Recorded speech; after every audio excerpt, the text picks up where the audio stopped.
ان آیتوں میں اللہ نے یہ بھی فرمایا وما کان المؤمنون لینفروا کافہ، مومنین کے لیے یہ مناسب نہیں کہ سب کے سب جہاد میں نکل جائیں.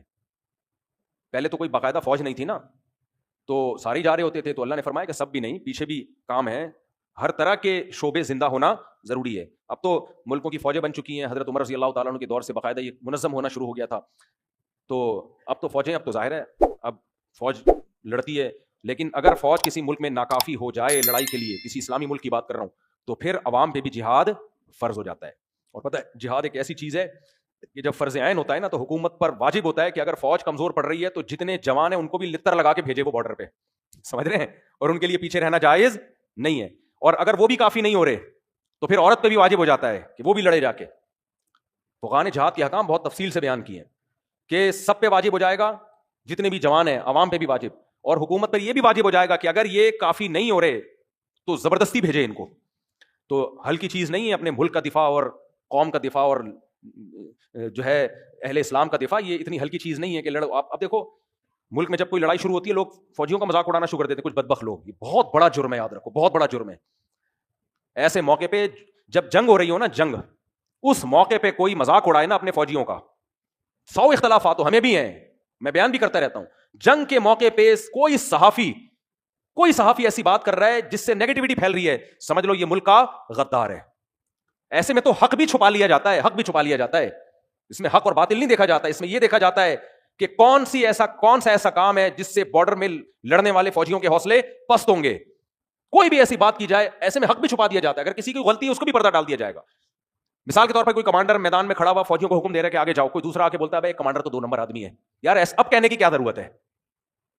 اس کا مطلب یہ ہو کہ آپ امیر کی اطاعت، اس کے دل میں اس کا جذبہ کم کر رہے ہو، تو یہ تو ڈی موٹیویٹ ہوں گے، یار ہمیں 2 نمبر آدمی کی اطاعت ہم کر رہے ہیں. بھائی اس موقع پہ جب جنگ ہوتی ہے، ایمرجنسی ہوتی ہے، اس میں سب نے مل کے فوجیوں کا حوصلہ بڑھانا ہوتا ہے اور سب نے متحد ہو کے دشمن کا مقابلہ کرنا ہوتا ہے. چاہے سوشل میڈیا پہ کریں، چاہے میدان جنگ میں، بھائی سارے اختلافات ایک طرف، لیکن ہم اپنے ملک کے ساتھ ہیں.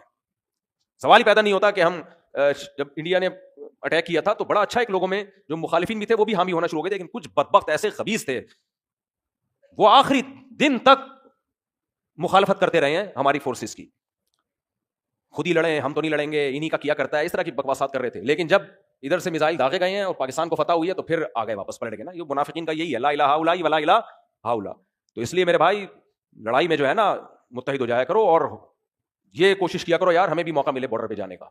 ابھی جب مودی نے میزائل مارے تھے نا تو کئی لڑکوں کے فون آئے، مصعب ہمیں بھی لے کے جاؤ بارڈر پہ. میں کہتا یار میں خود کوشش کر رہا ہوں، ہم بھی 2-4 ٹھش پش کرنے جا کے کیا ہے، گولا آ گیا تو شہید ہو جائیں گے اور کیا ہے. سیدھا حدیث میں آتا ہے الجہاد مختصر طریق الجنہ، جنت کا سب سے شارٹ راستہ کون سا ہے؟ جہاد ہے. ویسے ہمارے کون سے اتنے اچھے اعمال ہیں، وہاں لتر لگنے کا زیادہ خطرہ ہے ہم سب کو.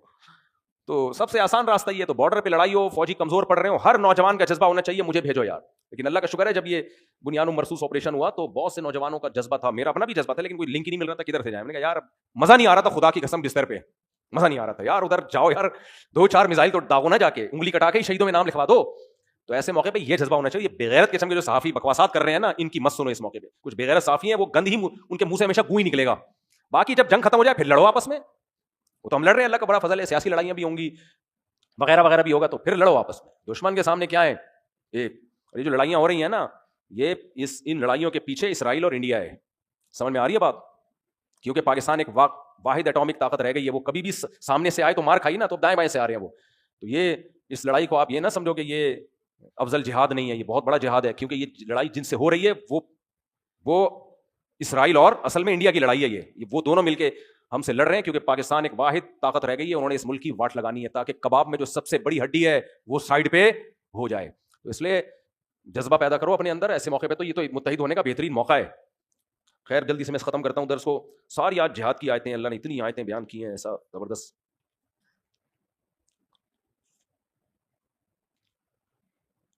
یا ایھا الذین آمنوا قاتلوا الذین یلونکم من الکفار ولیجدوا فیکم غلظہ. اللہ فرماتے ہیں جو کفار سے جب لڑائی کرو نا تو ان کو چاہیے تمہارے اندر سختی محسوس کریں. صحیح ہے نا؟ کیا محسوس کریں؟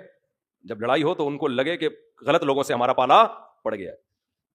وَاعْلَمُوا أَنَّ اللَّهَ مَعَ الْمُتَّقِينَ، اور جان لو اللہ پرہیزگار لوگوں کے ساتھ ہے. تو جہاد میں برائیوں سے اجتناب کی بڑی اہمیت ہے.